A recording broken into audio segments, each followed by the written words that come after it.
homem, transformado em pão do homem.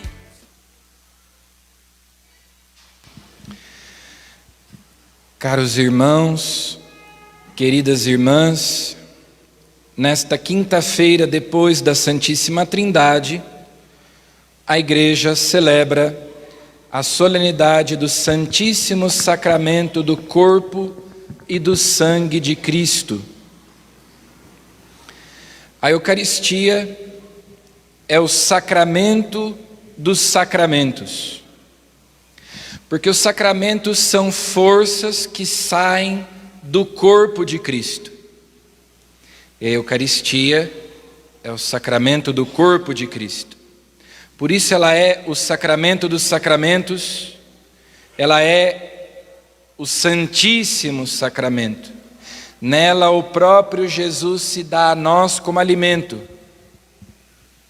Nela se atualiza, se renova, se torna presente o único sacrifício de Cristo.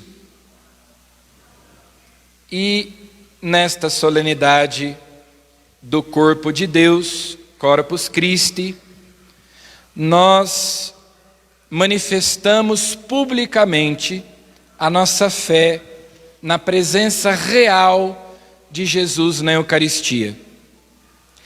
É uma presença física, nós poderíamos dizer material. Quando nós dizemos presença real, é porque não se trata de uma presença apenas simbólica ou espiritual. Jesus está fisicamente presente na Eucaristia. Aquele corpo que foi concebido pelo poder do Espírito Santo, que foi gerado no ventre da Virgem Maria, aquele corpo que foi crucificado e que ressuscitou, Cristo vivo, está realmente presente na Santíssima Eucaristia. Quando nós dizemos que hoje manifestamos a fé na presença real, nós nos referimos ao dogma da transubstanciação. Esse é o nome que a Igreja deu ao milagre que acontece no momento da consagração, quando o padre pronuncia sobre o pão e o vinho as palavras de Cristo, as palavras da instituição. Inclusive, nesse momento, o missal prescreve que o padre se incline sobre o pão e o vinho. Ele pronuncia as palavras de Cristo, que são palavras de consagração. E nesse momento acontece a transubstanciação. O Papa Paulo VI, agora canonizado, São Paulo VI, em 1965, escreveu uma encíclica chamada Mysterium Fidei. 65 ainda não tinha sido concluído o Concílio Vaticano II, mas já se percebia naquela época a infiltração na igreja de algumas ideias não católicas, de algumas doutrinas heréticas, não só em relação à Eucaristia, mas em relação a todos os temas. Porque muita gente compreendia equivocadamente o Concílio Vaticano II, e ainda hoje muita gente compreende equivocadamente, tanto os progressistas quanto os tradicionalistas, mas achava-se então que tudo o que a igreja tinha dito no passado não servia mais. Era preciso reinventar a fé, era preciso fundar uma nova igreja. Alguns teólogos diziam que transubstanciação não era uma boa maneira de explicar o mistério da Eucaristia. Então propuseram outros termos, como transsignificação ou transfinalização. Mas o Papa São Paulo VI, ali em 1965, nessa encíclica, Mysterium Fidei, Mistério da Fé, explica que esse é um dogma definido pelo Concílio de Trento e que ele expressa muito bem o que a igreja crê. Vejam, substância, filosoficamente falando, teologicamente falando, não do ponto de vista das ciências naturais, da química, substância é a essência de uma coisa, é a sua natureza. Isso é a substância. Então, por exemplo, nós dizemos no credo niceno que Jesus é consubstancial ao Pai, é da mesma substância, da mesma natureza. Ele compartilha com o Pai a mesma essência divina. Em oposição ao conceito de substância está o conceito de acidentes. Os acidentes são as espécies, são as aparências, são as características exteriores. Então, por exemplo, se você tem na sua casa uma cadeira e você decide pintá-la de vermelho, a cor da cadeira mudou, ou seja, a sua aparência, a sua espécie, mas ela continua sendo uma cadeira e continua sendo a mesma cadeira, não é outra. Não se transforma em outra coisa, nem deixa de ser a mesma cadeira. Se você pinta o seu cabelo de outra cor, se você corta o seu cabelo, ou se por motivos naturais o seu cabelo cai, você não deixa de ser você. Quando você era um bebê, quando você era uma criança, você já era você. E você não deixou de ser você porque você cresceu. Então, esses aspectos exteriores, se você é mais alto, se você é mais baixo, se você é mais gordo, se você é mais magro, se você tem o cabelo comprido ou curto, loiro ou moreno, se os seus olhos são verdes ou não, são características exteriores, são acidentes, são aspectos acidentais. Mas, ainda que esses aspectos se modifiquem, a sua substância continua sendo a mesma, não muda. Na transubstanciação acontece um milagre. É o contrário disso que eu estou dizendo para vocês. Os acidentes permanecem os mesmos. O gosto, a aparência, aquilo que eu vejo, aquilo que eu percebo com os meus sentidos, continuam iguais. Mas a substância muda. A essência muda. Então, depois de pronunciadas as palavras da consagração, a substância do pão se transforma na substância do corpo de Cristo. A substância do vinho se transforma na substância do sangue de Cristo. Então já não há pão nem vinho. Cristo está realmente presente, fisicamente presente, escondido sob o véu do sacramento. Sob os sinais sacramentais, sob as espécies, as aparências, os acidentes do pão e do vinho, agora não existe mais substância de pão e de vinho. A substância de pão e de vinho é transformada na substância do corpo e do sangue de Cristo. É isto que a igreja crê a respeito da Eucaristia. E não se pode reduzir esse mistério. No tão sublime sacramento, que é um hino que faz parte de um hino um pouco mais longo, Pan de Língua, é um hino composto por Santo Tomás de Aquino, nós dizemos: tão sublime sacramento, adoremos neste altar, pois o Antigo Testamento deu ao Novo seu lugar, venha a fé por suplemento, os sentidos completar. Por quê? Porque os nossos sentidos nos dizem que é pão, que é vinho. Não mudou nada, aparentemente, a aparência é a mesma, mas a sua substância se modificou. Não é pão, não é vinho, é Cristo. Um outro hino também atribuído a Santo Tomás, o Adoro te devote, numa estrofe ele diz: visus, tactus, gustus, intefalitur. Ou seja, visão, tato, gosto, em ti falecem. Falham. Ou seja, os sentidos nos dizem uma coisa, mas a fé nos informa que é outra coisa. Essa é a fé da igreja a respeito da Santíssima Eucaristia. Corpus Christi é a festa da fé na presença real de Jesus. Em 2019, nos Estados Unidos, se fez uma pesquisa assustadora. Foi feita uma pesquisa entre os católicos nos Estados Unidos e 7 em cada 10 pessoas, e daí, tanto católicos que costumam ir à missa e católicos que não vão à missa, pessoas que se autodeclaram católicas. 7 em cada 10 católicos nos Estados Unidos declararam que consideram que a Eucaristia é apenas um símbolo, que não creem na transubstanciação. Alguns porque nem sabem o que é transubstanciação e nem sabem que a igreja crê que Jesus está realmente presente na Eucaristia. Outros, mesmo sabendo que essa é a fé da igreja, dizem: não, Eucaristia é uma presença apenas simbólica e espiritual de Jesus, não uma presença física, real, material.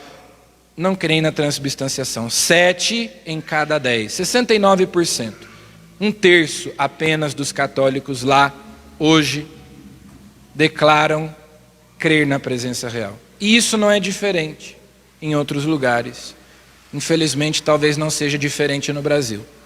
Para muitos católicos, a Eucaristia é só uma bolachinha abençoada, um pãozinho bento.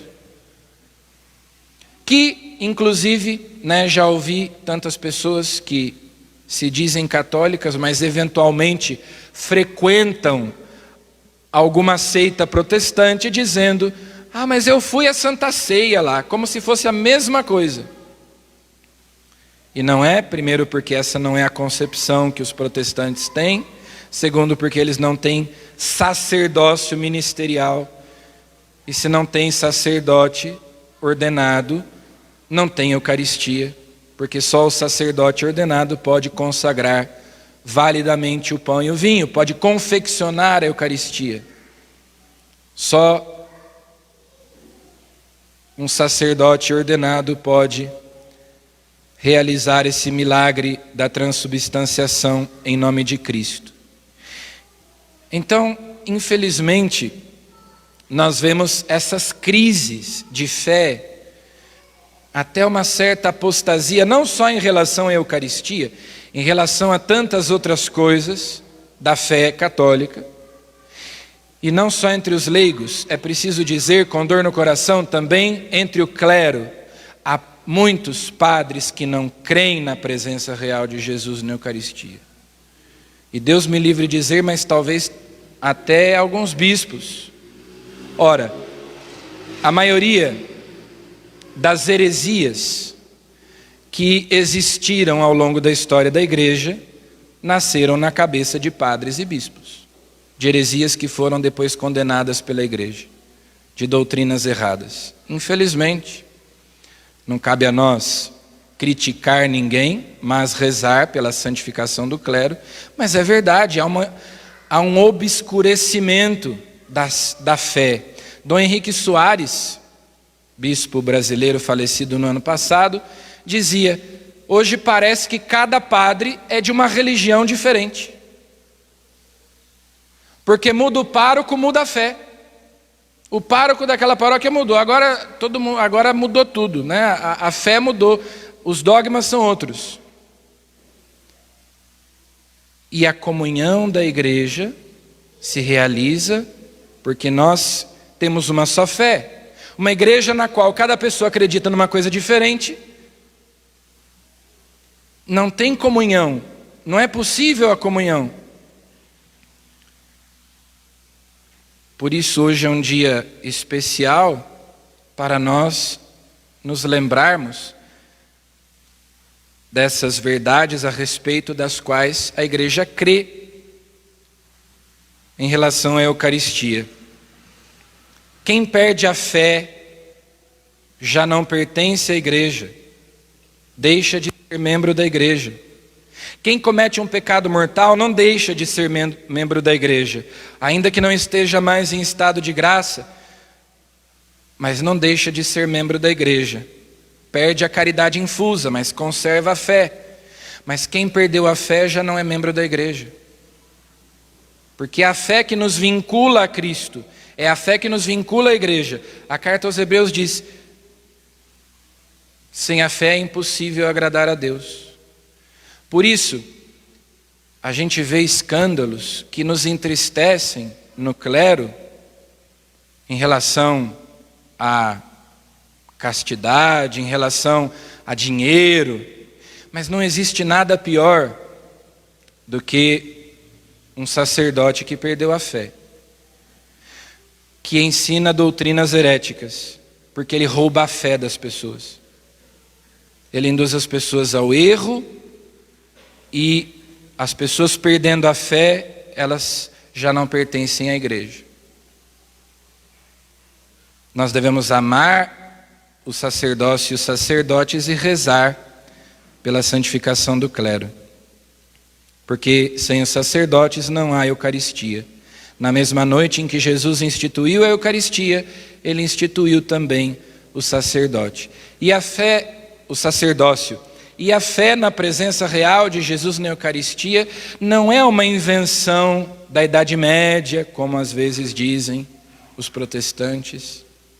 Já os primeiros cristãos criam. Tanto é que uma das acusações comuns entre os pagãos, lá nos primeiros séculos, quando os cristãos ainda eram perseguidos e viviam na clandestinidade, era comum entre os cristãos o boato de que entre os pagãos, o boato de que os cristãos eram antropófagos, canibais, que eles comiam carne de gente. Porque eles ouviam uma história de que os cristãos, quando se reuniam, nas suas reuniões comiam a carne e bebiam o sangue de um certo homem chamado Jesus, ou Cristo. Então os pagãos pensavam que os cristãos eram canibais, antropófagos.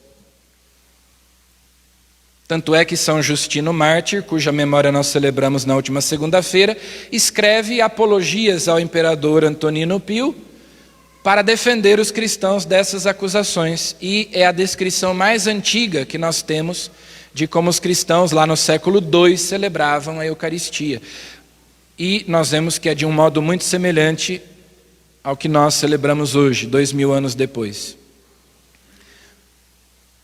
Há um ex-protestante norte-americano, não muito conhecido no Brasil, mas muito conhecido lá, chamado Peter Kreeft. Ele é, como tantos outros ex-protestantes lá nos Estados Unidos, de família protestante, calvinista, etc. E outro dia eu via um vídeo em que ele contava a história da sua conversão. Ele dizia: quando eu comecei a estudar a história da igreja, eu percebi que os primeiros cristãos já criam na presença real de Jesus na Eucaristia, ao contrário do que Calvino e outros reformadores protestantes diziam. E ele diz que ele começou a pensar o seguinte: ele ainda era protestante, e aí ele pensava assim: se nós estivermos certos, nós protestantes, e os católicos errados, então os católicos não só são idólatras, como são o tipo mais estúpido de idólatras que existe, porque eles adoram pão e vinho. É uma estupidez. Mas se eles estiverem certos e nós protestantes estivermos errados, nós estamos renunciando à mais maravilhosa, espetacular e íntima união com Deus possível neste mundo. Nós estaríamos, na época ele ainda se questionava, né? Nós estaremos transformando um matrimônio numa amizade. Aquilo que deveria ser um matrimônio, nós estaríamos transformando numa simples amizade, negando a presença real de Jesus na Eucaristia. É a mais espantosa, maravilhosa, íntima, profunda possibilidade de o homem se unir a Deus neste mundo que há. a Eucaristia. Receber Jesus na comunhão, ser um só com Ele, é um matrimônio espiritual. Além da presença de Jesus na Eucaristia, há uns 2 outros aspectos que nós podemos recordar também. As leituras que nós ouvimos hoje, a cada ano as leituras de Corpus Christi mudam, ano A, ano B, ano C. Então, neste ano que é ano B, as leituras apontam para o aspecto sacrificial da missa, que a Eucaristia é o sacrifício da nova aliança. Na primeira leitura nós ouvimos como Moisés, ao selar a aliança entre Deus e Israel, mandou que os sacerdotes oferecessem sacrifícios, holocaustos de bodes, touros, cordeiros. E aquele sangue ele derramou sobre o altar simboliza Deus, e depois aspergiu aquele sangue sobre o povo. E assim foi selada a aliança. Deus deu nos mandamentos as cláusulas, porque uma aliança é uma espécie de contrato, é um pacto. E é uma aliança, é um pacto nupcial, matrimonial, no qual 2 pessoas se dão uma à outra. Então, eu serei o vosso povo, eu serei o vosso Deus, vós sereis o meu povo, né? Assim foi selada a primeira aliança, a antiga aliança, com o sangue daqueles animais sacrificados. A carta aos Hebreus que nós ouvimos na segunda leitura diz: aquele sangue era a figura do sangue de Cristo. Esse sangue, que é o sangue de um Deus encarnado, tem um poder infinito. Aliás, Santo Tomás, na Dorothea Devota, diz: uma só gota deste sangue bastaria para salvar o mundo inteiro. Bastaria uma gota. E, no entanto, Jesus derrama todo o seu sangue por amor a nós, para nos salvar, para nos purificar. Este sangue tem um poder infinito. Então a carta aos Hebreus diz: aquele sacerdócio, aquele culto, aquele sacrifício, aquele sangue era uma imagem do sacerdócio de Cristo, do culto de Cristo, do sacrifício de Cristo, do sangue de Cristo. Era uma imagem, uma prefiguração. Então nós temos lá a imagem, a figura que em Cristo deu lugar à verdade. No Evangelho nós ouvimos o relato da instituição da Eucaristia. Uma das palavras mais importantes da Bíblia é aliança. A história da salvação é a história das alianças que Deus fez com a humanidade. E, no entanto, a única vez nos evangelhos que Jesus diz a palavra aliança, a única vez que a palavra aliança é pronunciada por Jesus, é na instituição da Eucaristia. Quando ele diz: este é o sangue da nova aliança, este é o cálice da aliança no meu sangue. Uma nova aliança é selada. Ela foi prefigurada no Antigo Testamento, se realiza em Jesus. E agora, cada vez que nós celebramos a Eucaristia, essa aliança de amor, esse pacto de fidelidade entre Deus e nós se renova, se atualiza. Ir à missa, participar da Eucaristia, é atualizar, renovar, celebrar a aliança de Deus conosco. É o sangue da aliança que nós comungamos na Santíssima Eucaristia. Então, a Eucaristia é sacrifício, não é outro sacrifício, não é como os protestantes dizem, que nós, católicos, achamos que a cada missa Jesus morre de novo. Jesus não morre de novo. Morto, ele morreu, ressuscitado, ele já não morre. Então, Jesus está vivo. Na Eucaristia, Jesus está vivo, glorioso. Não é outro sacrifício, é o mesmo sacrifício que se torna presente que aparece diante de nós e nós participamos dele. Então a Eucaristia é sacrifício, é aliança, é o sacrifício da aliança, que renova, atualiza, torna presente a aliança, selada no sangue de Cristo na cruz. É presença viva, real de Cristo, Ele que é Deus e homem. Ali no sacrário mora Deus, vivo. Vive um homem ali naquela caixinha, vive um homem que é Deus. A sua humanidade, a sua divindade. São José Maria Escrivá dizia: há 2000 anos Cristo te espera no sacrário, vai ao encontro dele. Ele está te esperando há 2000 anos. A Eucaristia é sacrifício, é presença e é também banquete. Nós nos alimentamos, nós comemos e bebemos deste alimento verdadeiro, desta bebida verdadeira que é o próprio Cristo. É um banquete sagrado, mas não é uma simples ceia, é um banquete sagrado, sacrificial.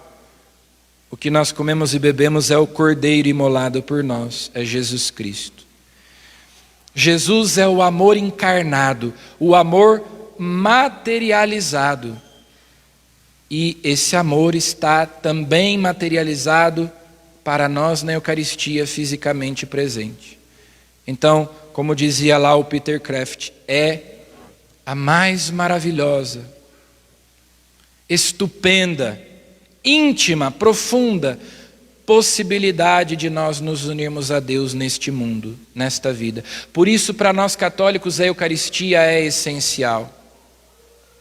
Nós podemos e devemos viver a nossa fé em casa, mas não dá para viver a fé só em casa, porque a igreja vive da Eucaristia. A igreja faz a Eucaristia e a Eucaristia faz a igreja. Sem Eucaristia não existe igreja. Então peçamos a Jesus que nos dê um amor ardente por Ele, que está realmente presente no Santíssimo Sacramento, e que a nossa fé seja viva e que nunca se apague no nosso coração. Amém.